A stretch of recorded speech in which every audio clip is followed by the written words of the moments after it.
Namaste. Thank you, PY. You're welcome. Well, we have come to the time where we get to start class. So again, as a reminder to everyone, for about the next 12 weeks, we are going to be in our Truth Sunday Masterclass, studying the power of decision. The title of our new masterclass is I've Got the Power. Every time I hear that, I got to start. I know, you'll probably hear that song. So one of the things, housekeeping things that you'll actually see here on your screen, as you're reading the text, you may have questions. We want you to take notes. Mm-hmm. You can email those questions to truthsunday@celebrationsc.org. Okay? The other thing I would encourage you, we're going to start with the introduction and get through as much of chapter 1 as we can. I don't think we'll finish chapter 1 today. So your homework is to read chapter 1 at least 2 times this week. Mm-hmm. And what I encourage you to do is look at your calendar and set aside a period of time, right? Depending on what your schedule is, you may set 2 reading times a day or several reading times throughout the week to complete reading the chapter twice this week. But we really want to support you in not just mowing through this text to say you've read it. That's not what we're doing. Mm-hmm. We also really want to model to you how to study and read and move through a text in order to apply it to your life. So again, homework, we're going to read chapter 1 twice this week. We're starting with chapter 1 today. We're not going to finish chapter 1. And so we'll come back to it next week. And so as you're reading chapter 1, you may have questions, and that's good. Email your questions to truthsunday@celebrationsc.org. And what we will do is we'll incorporate those questions into next week's class and the following week's class, okay? Anything else there? I just love Master Class because it's an opportunity for us to, as we said, model how we study.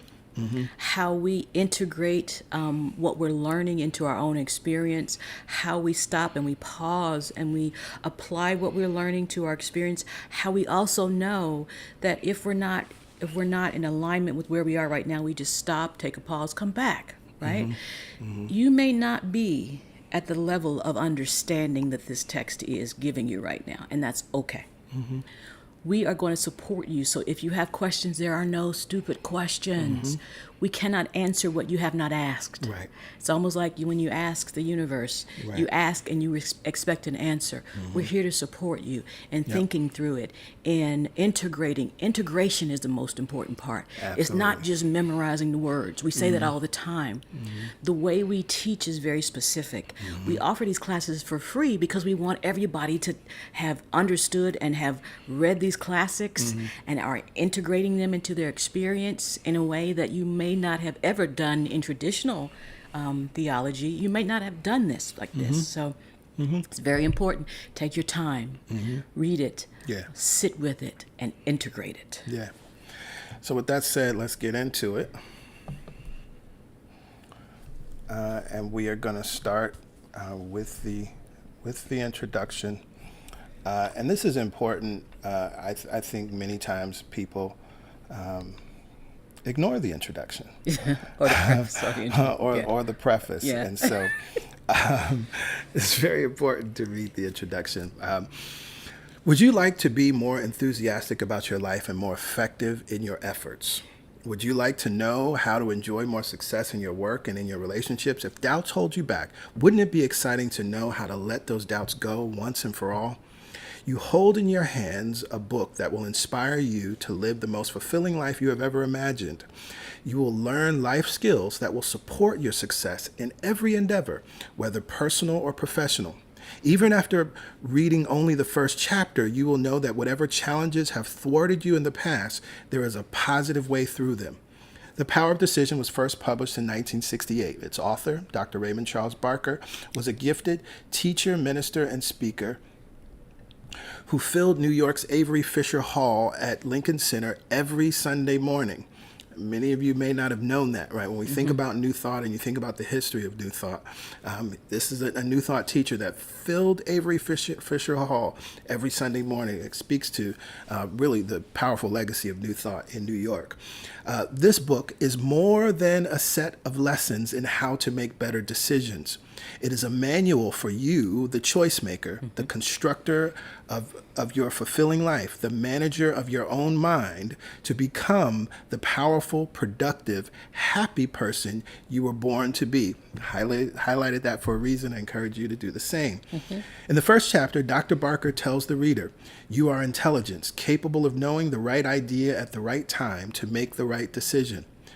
This book, a classic in mental science, has sold many thousands of copies since its first publication. It has been used in universities, churches, business seminars, and mastermind groups, and by countless individuals to assist them to live the life they really want to live. No matter whether you consider yourself a religious, spiritual, agnostic, business-oriented, family-centered, a seeker, a leader, a builder of relationships, or any descriptor you prefer, this book will be useful to you as you create your life of choice.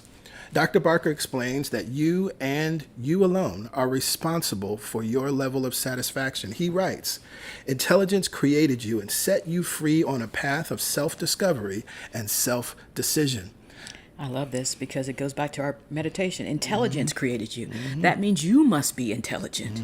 You must be capable of making choices that set you on the path of your own life. Dr. Barker describes how we create our own experiences, whether we are aware of this creative activity in ourselves or not. That which we are experiencing, we have created through the law of cause and effect. In forceful and direct language, Dr. Barker admonishes us to watch our alibis, stop glorifying in our martyrdom, refrain from indecision, and cease being satisfied in complacency.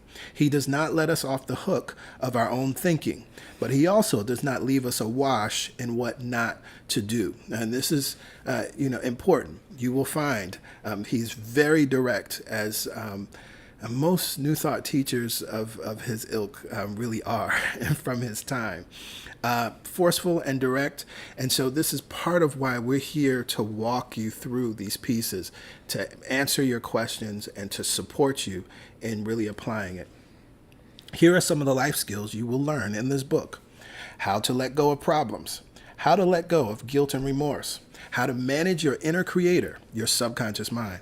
How to accept self-determination. How to create your own good in abundance, health, love, and creative work. How to seek out new ideas that are fascinating to you. How to decide on greatness. How to operate within the success process.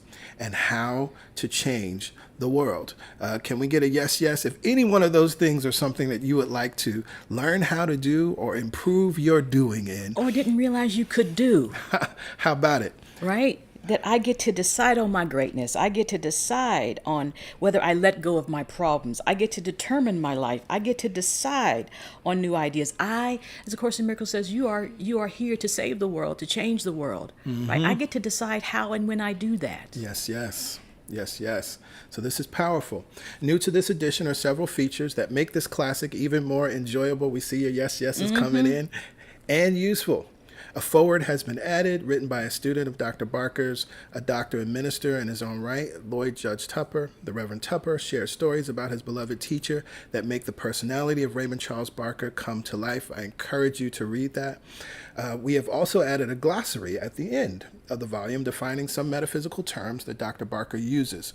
Although the power of decision has been read and put to good use by people with no previous experience in mental science, we felt that a glossary would add depth to these powerful concepts.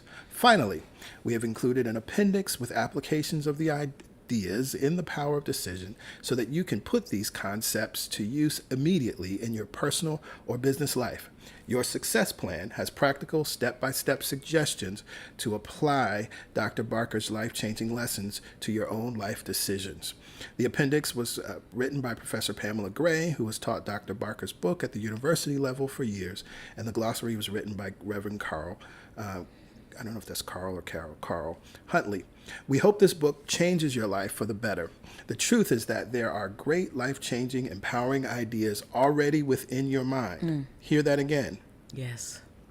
The truth is that there are great, life-changing, empowering ideas already within your mind. They are planted there just for you. They are your ideas, and they are good for you and good for the world. I love this. They are part of what makes you the individual, unique, unrepeatable wonder that you are. Unrepeatable wonder that I am. Yes, yes. There are ways to become aware of these ideas, and then there are ways to courageously decide to bring these ideas into the world. The power of decision will show you how.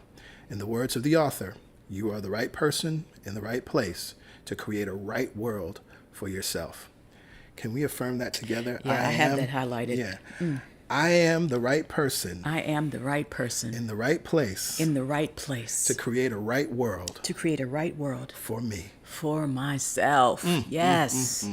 Powerful, powerful, powerful. I'm going to go ahead and highlight that because I didn't highlight that before. Yes. I mean, there's so many affirmative statements and prayers throughout this whole text that you might want to come back to. You're not going to be able to incorporate them all. Yeah. But the one or ones that speak to you, put those in your repertoire of statements, of true statements that you remind yourself of in times where you've forgotten, Yep. where you feel disconnected, where you forget that I am as God created me. There's so many of those statements throughout this text. And you know what I also say about this book? It makes you want to sit up straight. It makes you want to take it in and know that it's true. It makes you want to go to the mirror. It makes you remember. Yes, yes. If you've been slouching in your posture or in your life, it makes you sit up straight and remember. Yep. Because you cannot say these words without the change in the very cellular structure of your being. It's like the scene in Black Panther when his mother says, remember show who you who are. Who you are. Right? It's that energy. Yes. Right? And you may have felt defeated in your life and almost pushed over a cliff. But when you remember, oh my Lord, when you remember who you are. Yeah. Okay. Let's keep going. So the preface. 21 years ago, I gave a series of lectures at a seminar on the subject, The Power of Decision. Those attending found the ideas presented to be extremely helpful. So I made the decision to write this book and give it this title. I am certain that the principles and ideas explained in these pages will help many people to clarify their thinking and make correct decisions. In my own life, I have proved them to be true. Too few people are living the life they really want to live. Life can be lived fully and richly. It all depends upon the decisions the person makes. Right decisions await your discovery of them. They are already in your mind. This book will help to reveal them to you. The intelligence factor.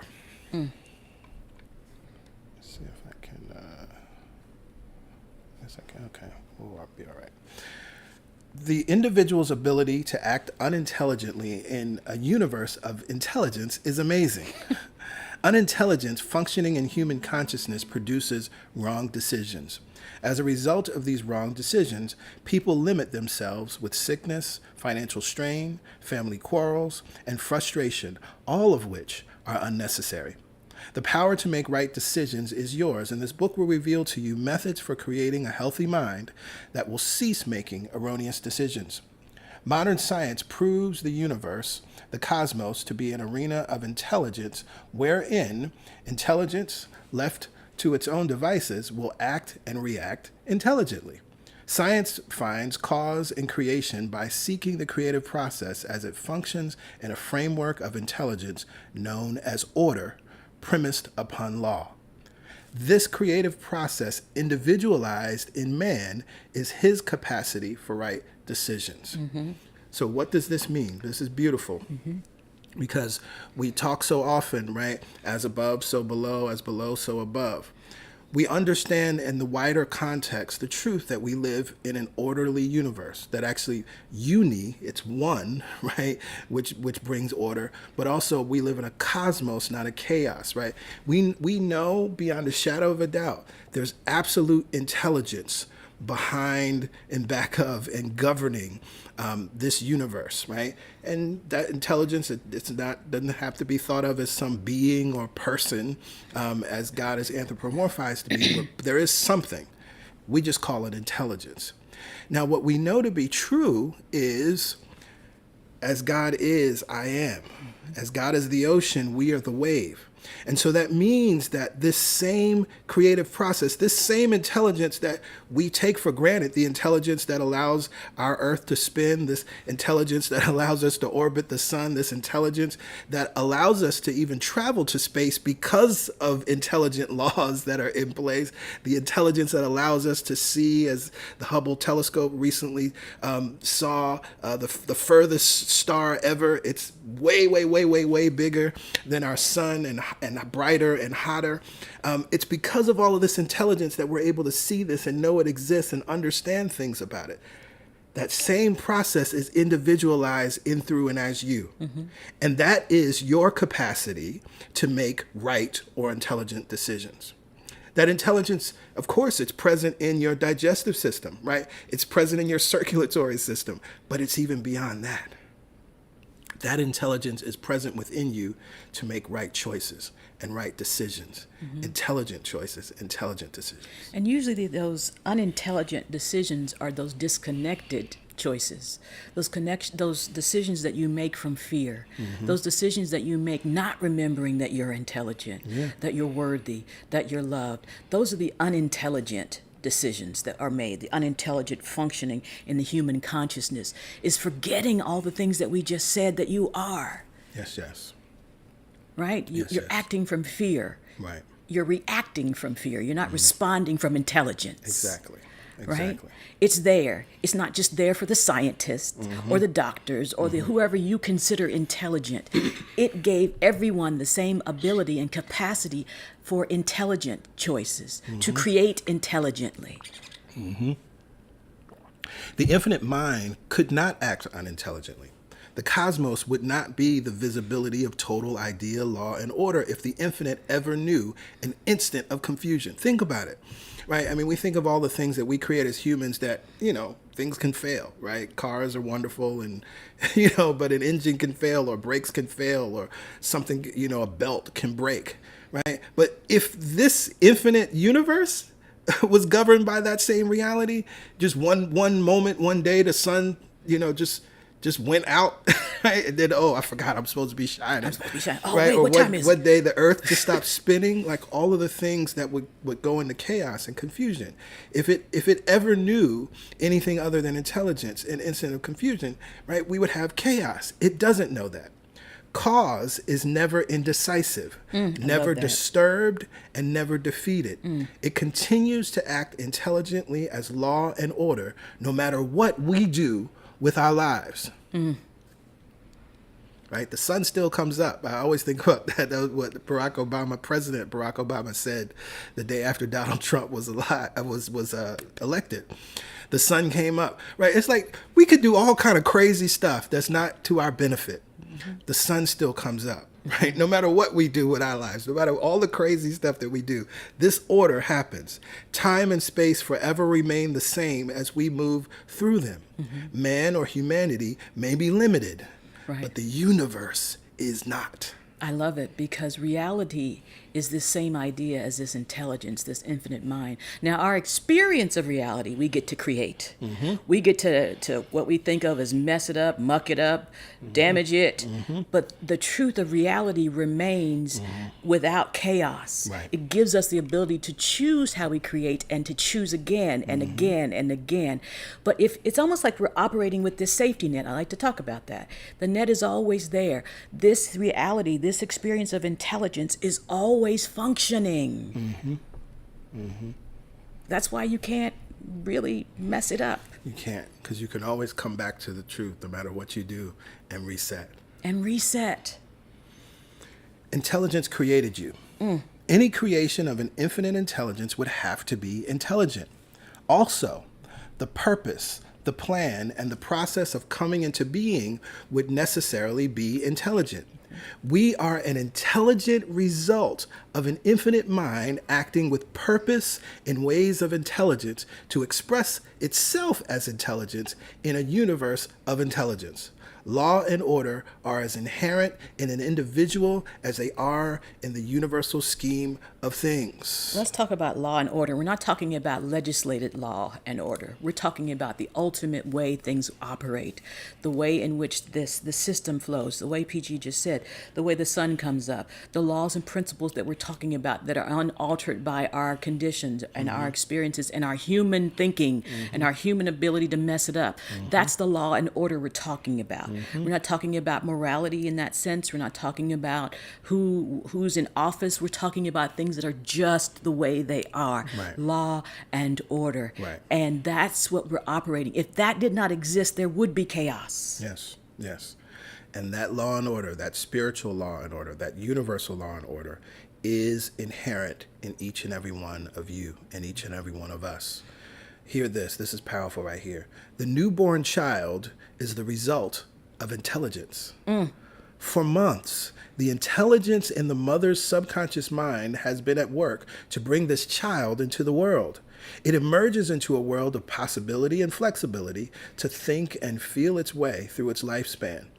It is equipped with intelligence, and this intelligence will unfold and evolve as the child is trained in intelligent ways to act and react in living.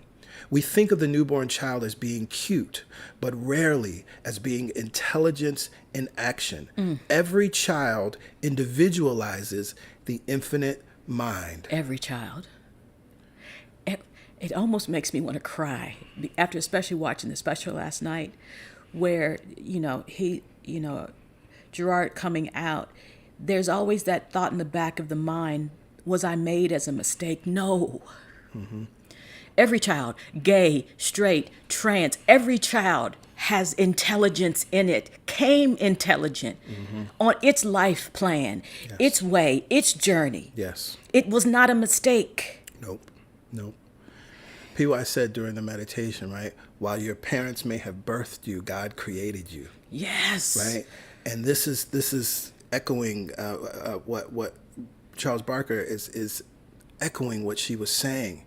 Right? And think about the ways in which we haven't thought about ourselves, right? The ways in which, in some cases, our parents or our loved ones didn't even know to see us in this way, right? But you can change the narrative right now through this understanding, because as long as you have a foundational understanding of who and what you are, that is all that matters, right? There was a time that we had to depend on what our teachers said, that we had to depend on what our caregiver said. We had to depend on what our basketball coach said, right? We had to depend on all of these different things, looking for some sort of validation, looking for those things. And thank God for those people that did pour into us, right? That gave us a sense of self and a sense of that we mattered and that we were worthy and all of those things.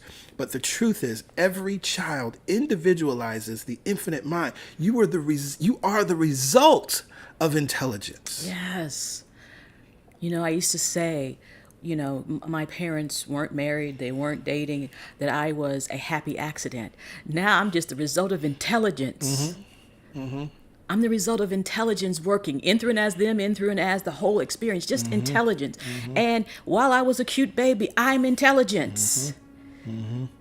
Right? You will never look at a baby again the same way. You will see it as an intelligent mind. Yep. Absolutely. How problems are born. The manifest universe is the continuous operation of a first cause, which is mind.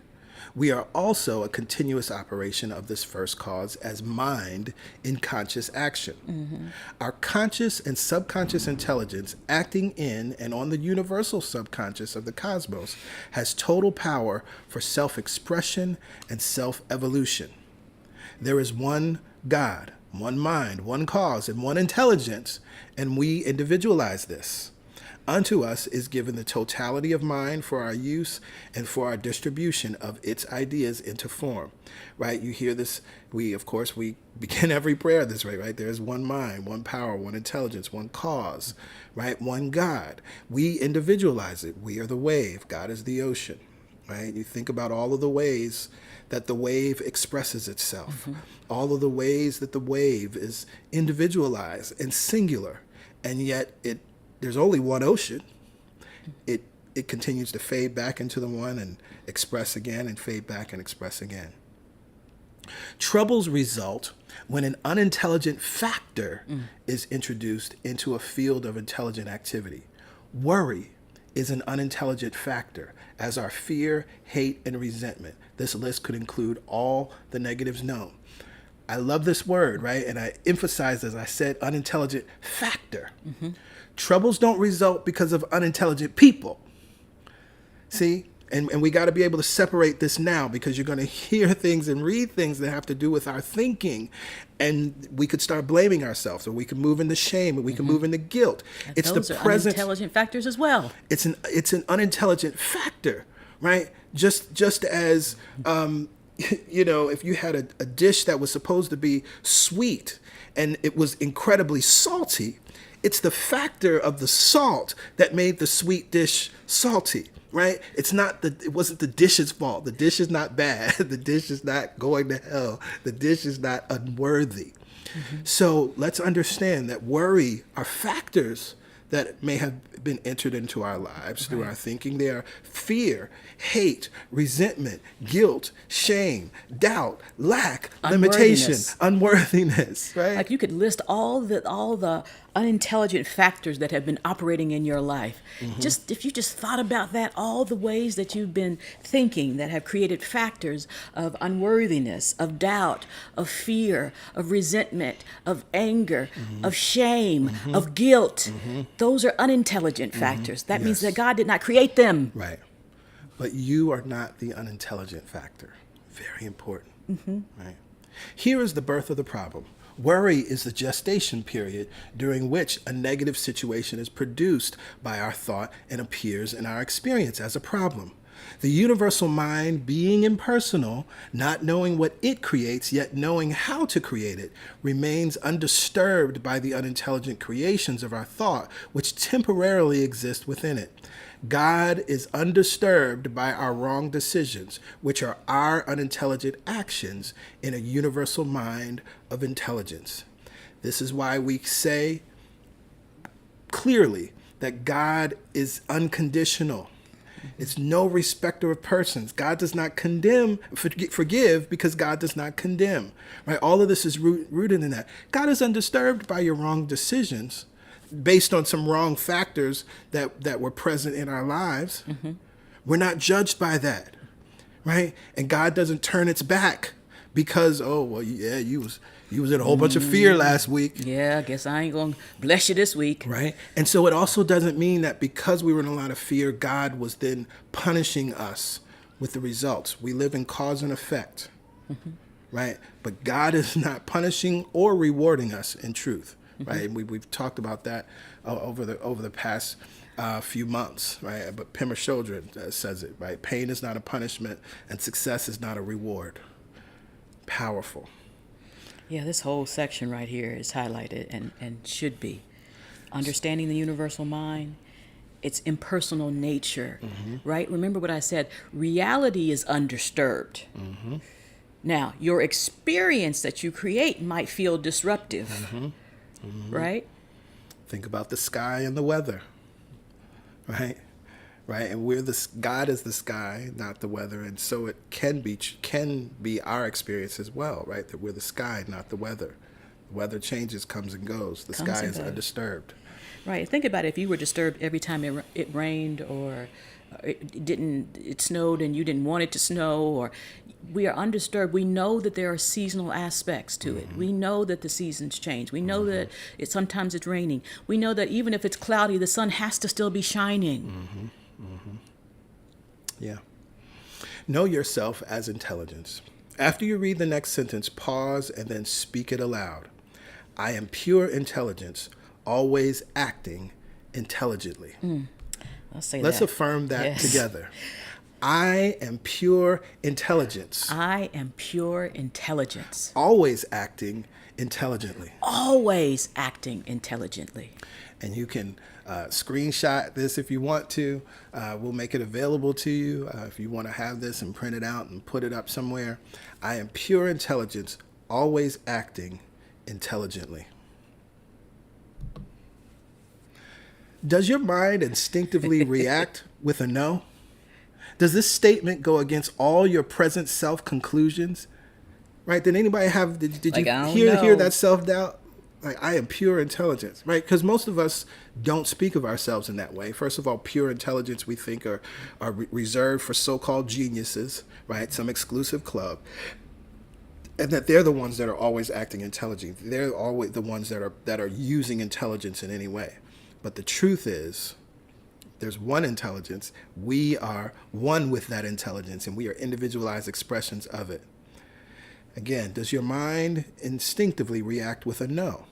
Does the statement go against all of your present self-conclusions? If it does, then you need the instruction in this book. You're at the right place at the right time, doing the right thing. Mind and what it creates are one. Jesus said, I and my Father are one in John 10:30. You know the thing about that I love also? It didn't say I and only I and the Father are one. Mm-hmm. Right? I think we've interpreted that, and we've been taught that Jesus was the only one that was one with the Father. Right. He was just demonstrating that. Mm-hmm. Mm-hmm. You were born out of intelligence as intelligence to express intelligence. That just sounds wonderful. You were born out of intelligence as intelligence to express intelligence. Worry, fear, dis-ease, argument, and frustration are not your normal heritage. These are abnormal, unhealthy uses of mind and emotion which you have wrongly assumed to be necessary to your everyday living. I love that. We just assume that fear is part of the experience, that worry, that argument, that frustration are just part of it. They have become part of it because we collectively agreed that it is part of it. It's not. Right. And hear this. Your rebuttal that these negative states are normal because everyone has them does not make them so. All the sickness in the world cannot disprove health as normal. All the sorrow in the world does not prove joy to be abnormal. Hear that, right? Because if one were true, then the other would have to be true, right? Oh, well, there's so much sorrow in the world, joy couldn't possibly exist. Oh, there's so much sickness in the world, good health couldn't possibly exist, couldn't possibly be normal for everyone. It is obvious that health, joy, plenty, love, and self-expression are the normal modes of living. The fact that you and every other living soul want health, wealth, joy, and self-expressions indicates that their possibilities are already in you, or you could not seek them in your world of experience. If they are within you, how did they get there? Mind individualized these potentials in your consciousness because only as you express these needs are you expressing life intelligently. Only as you express these needs, these things that are already there, are you living in the intelligence of which you were created? I really want everybody to keep mulling these ideas. Only if this is, it's so intelligent and so logical that we sometimes forget and just go on to the next page. If it didn't exist, you couldn't express it, you couldn't want it, you couldn't live it, you couldn't see other people living it. Yep. A new self-awareness. I am pure intelligence, always acting intelligently. There's our affirmation again. Just so you can see it, if you want to affirm it again with us. We can't say this enough, particularly as we're planting a new idea into our consciousness. I am pure intelligence, always acting intelligently. And the more we say it, whether we say it in front of the mirror or we just say it to ourselves, we say it aloud or we write it, if there's other doubt, if that rebuttal comes up, we just quietly, we don't argue and fight with it. We just quietly, lovingly keep affirming it. It'll take a minute for you to accept the reality of what is. If you've been believing in opposition to it. It will take some time. But that's why we use affirmations. I love Louise Hay for that. We use them because we don't believe them. We plant the seeds because there wasn't anything there. We plant the seeds so we can harvest this new idea. Absolutely. Absolutely. Absolutely. If you can say this without subconscious rejection of the fact, you are well along on the pathway of spiritual understanding. If the central idea involved here causes no conflict in your acceptance of yourself as intelligence, then you are ready to live effectively. You cannot go beyond your own self-accepted image. As long as you underestimate yourself, you cannot succeed in life, or you can only succeed up to that point. Up to that level. Right? And this is powerful, right? You cannot go beyond your own self-accepted image. I'm going to speak to black folks right now and people of color, right? But this really, this applies in so many levels. The LGBTQ, and trans folks, we just had the Trans Day of Visibility a few days ago, right? You cannot go beyond your own self-accepted image. So often what we're trying to do is get someone else to affirm us. And so we're like, if their accepted image is on par, then I feel okay, right? But actually what it is you can't get beyond your own self-accepted image. There comes a point in time where you must completely accept who and what you are, no matter what. Whether your mother accepts you or not, whether your father accepts you or not, whether some group of people accept you or not, whether some religion accepts you or not, whether Democrats accept you or not, whether Republicans accept you or not, whether men accept you or not, whether women accept you or not, right? Right. And we know that for many of us, there have been ideas about our image subconsciously planted. We're not denying that that has happened. Right. But what we're doing now is we're using our own intelligence to create a new self-image, a new understanding, a new way of looking at ourselves that does not require anyone else's approval. Yes. For guess what? We are as God created. We were already approved. We've been pre-approved. Yes, yes. All those credit cards you've been looking for, pre-approvals, all those loans, all those whatever, you've been pre-approved. Yes, yes. Yes, yes. Now you just need to get yourself in alignment with that new image. And yes, the old image is there, but so what? We speak a new thing. Yeah. We create a new thing. Yeah. We have a new thought. Yes, yes. I love what he says here. No person is stupid. This is why I highlighted the idea, right, of unintelligent factors, not unintelligent people. No person is stupid. Stupidity is only a misuse of intelligence in non-intelligent ways. Everyone, including you, is mind in action with the potentials of greatness, awaiting the individual's demand that they shall come forth out of the depths of consciousness and begin creative action. To develop this new consciousness of yourself as intelligence, use the following spiritual treatment. Both silently and audibly, it will awaken the dormant possibilities within you and start their activity. So Raymond Charles Barker gives us several spiritual mind treatments that we can use. And so I've made slides here, and again, we'll make these available if you want to print them out and have them with you. We encourage you to, there's so many short spiritual mind treatments that are provided, and we encourage you to, as PY said earlier, take those, take one that feels good to you, incorporate it into your prayer life. And so this treatment, a new self-awareness, there is one cause, one mind, one source. I am, because this cause created me out of itself in order to express itself as me. This cause, being pure mind, created me as pure mind in action. God knows me as an intelligent vehicle of its great ideas. Therefore, I now know myself as the mind of God in expression. I am an alert, vital individualization of the infinite mind. I am intelligence, wisdom, and knowledge. Every idea I need is already within my consciousness. These ideas are now activated in my thought, and I am fully aware of them. Henceforth and forevermore, I shall make right decisions. To that we say amen. Amen. Ashe. Ashe. And so it is. So it is. There's so many powerful spiritual mind treatments in this book. I just love the way that he talks here about this cause, being pure mind, created me as pure mind in action. God can only be in action in, through, and as you, right? It's God in action in, through, and as the ocean. God in action in, through, and as the clouds. God in action in, through, and as the breeze. God in action in, through, and as the seasons. It has to be in action in something or as something. Yep. It is in action as you. God in action as you. Absolutely. I also love these spiritual mind treatments because this is teaching you spiritual mind treatments, right? Teaching you how clear and concise an affirmative prayer can be, how clear and concise a spiritual mind treatment can be. And you feel the activation as you hear it. You feel it. It's so powerful. It's beautiful in its simplicity, but in its targetedness. You know, sometimes when we're teaching affirmative prayer or spiritual mind treatment, people try to throw in the kitchen sink.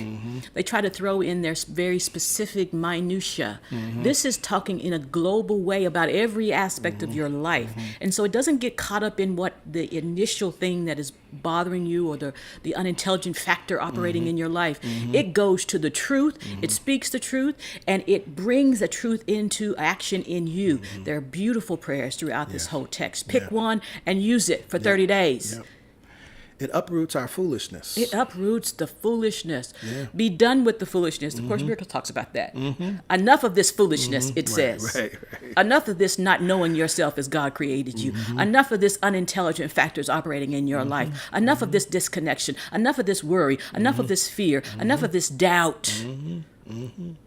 Absolutely. That's what spiritual mind treatment is for. Yes, it is. To treat your mind so that it operates as the one mind operates. Intelligently. Intelligently.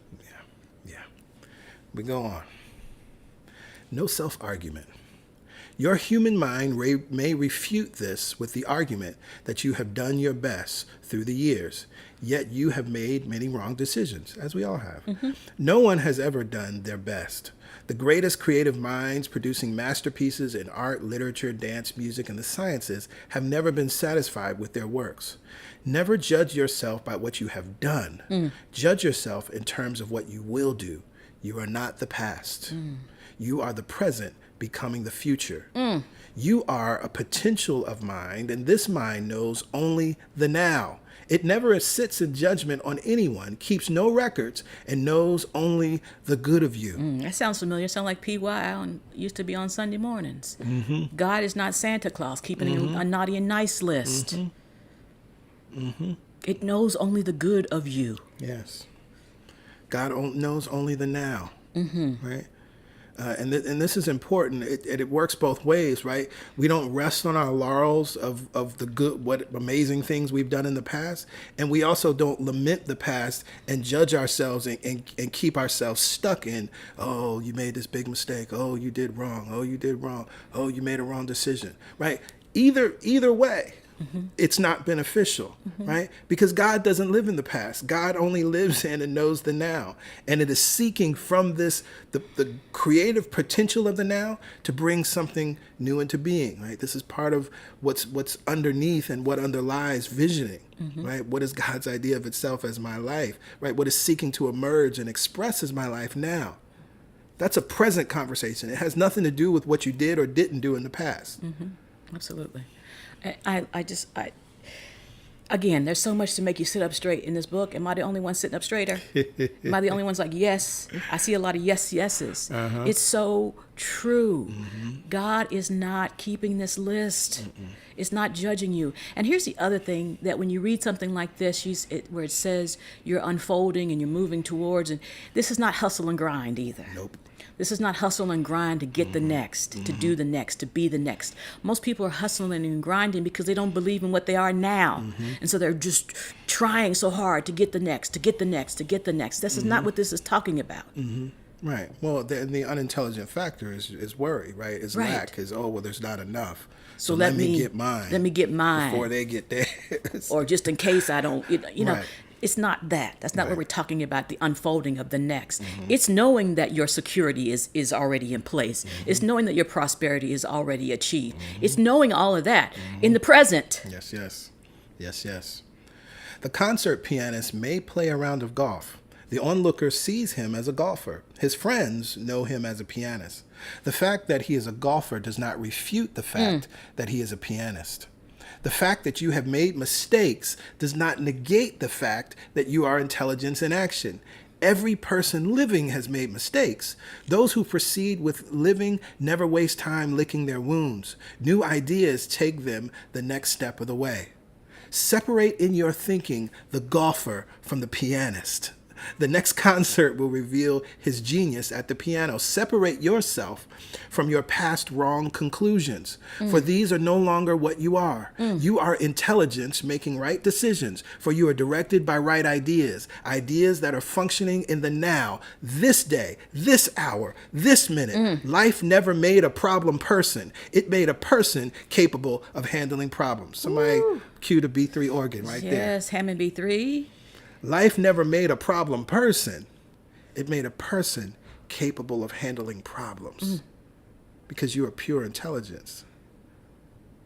Acting intelligently. I love the logical, that's that analytical part of my mind that loves the if-then, that loves being able to look at it in a logical way, that there's no guessing, no second guessing. This is just the way it works. I'm not worried about the interpretation of what someone said long ago. I get to apply this to my life right now. I get to live this right now. I get to test this out right now.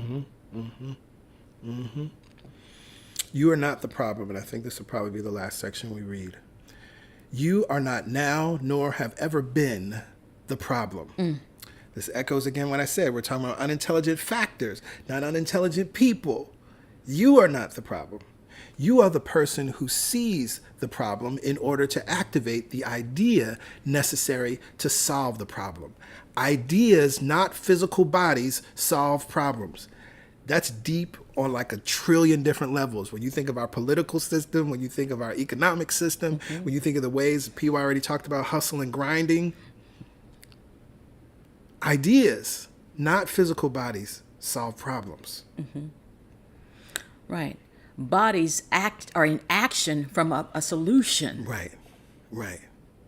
The right idea compels us into right action. That's one of my and it's favorites. easy and effortless. Right? But how many times when we're faced with a problem, we're like, what can I do? What can I do? How can I manage it? How can I fix it? How can I? And sometimes we make it worse.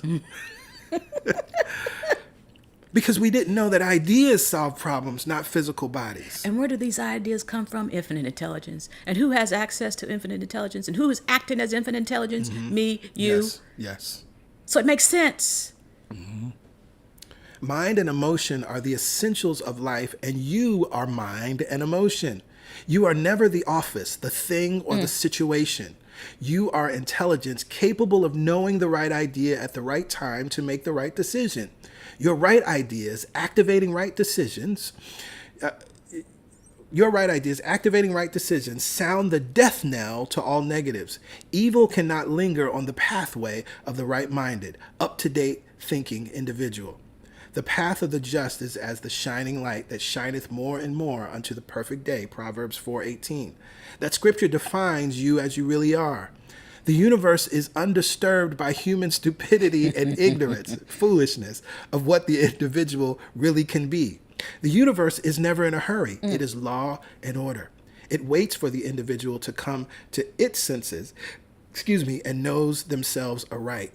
Once you know yourself as mind, you forevermore control your experiences through ideas and not through the manipulation of material events. Thinkers change the world, and you are a thinker. And how do we know you're a thinker? Because we use our ability to think in intelligent and unintelligent ways. But today, guess what we get to do? We get to forgive ourselves and set ourselves free from the unintelligent use of mind.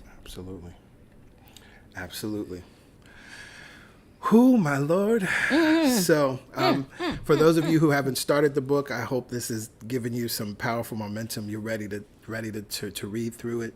Again, our encouragement to you, your assignment, is to read chapter 1 of The Power of Decision at least 2 times this week.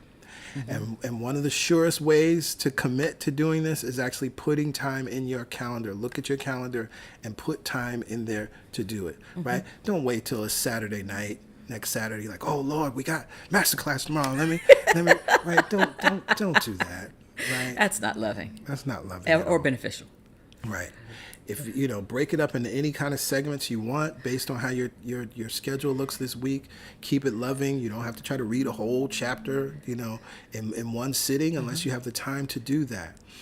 But as you schedule that, also take notes. Write down questions. Be aware of the thoughts that are coming up. You see the email on your screen. Email your class questions to truthsunday@celebrationsc.org. And what we will do next week is incorporate some of those questions into, as we continue chapter 1. We may review some things that we've already read based on the questions, and then we'll continue. This is just wonderful. It's powerful. Again, we're giving ourselves 12 weeks to go through this text. There are, I think, 8 chapters, I think. So there's not, usually most texts we have, it's a chapter a week, but we're able to really break up the chapter and move through this in a very deliberate, conscious, and intentional way. Yes, and you notice how we're pausing when things hit, when things touch us, when things make you get the chills.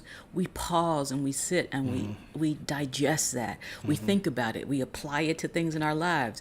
You begin to think the way we begin to think about a text, the way we dive into the text, right? And so that's why you can't get it done necessarily in one setting. These chapters aren't very long, but each little piece, it's just like a nugget. Right. Have you ever had something that you just loved and the taste of it, and you just ate it really slowly? I tend to do that with chocolate. Because otherwise you lose it, right? That first bite, that mindful bite. You have mindful bite after mindful bite. If you take a mindful bite and then the next thing you know, the plate is gone, it's empty, then you weren't mindful and experiencing each nugget. We want you to do that with this text. Absolutely. It's a classic for a reason. Absolutely. Right? Absolutely. So if you haven't gotten the book already, it's available anywhere you buy books. If you purchase it through Amazon, you'll see here in the post, in the description here on YouTube and Facebook, there's a link to Amazon. You can purchase it there. The digital version, the paperback, as well as the audio. Again, I encourage you to use the audio. Hearing it and seeing it is very helpful, and that's one of the reasons why we're doing this, by actually reading it out loud and moving through. There's lots of research that shows that we retain information better that way. And also, in this case, the audio is unabridged, so it's word for word the text. Before we close, it is, of course, time for giving. You've seen the information throughout the stream. It's very easy to give to CSC. You can go to our website, celebrationsc.org/give, or you can text your dollar amount to 347-744-9500. What's most important is that you give what feels good. You have to be giving from a feeling tone of knowing that there is something back of and behind the thing that you're giving, right? That however many dollars you're giving, that is a symbol, and it comes from a resource, not the source. God is the source, and it is an unending supply, and it becomes all that we need over and over and over again. And so freely we give, confidently we give, joyously we give, because we know that it is coming back to us, pressed down, shaken together, and running over. And so as we know that, then we can affirm this powerful truth. All the money that I use, returns to me multiplied. In a never-ending cycle. Of increase. And enjoyment. Yes. To that we say amen. Amen. Ashe. And so it is. Can we put the book title back up again? I think some people still didn't see it or don't know it.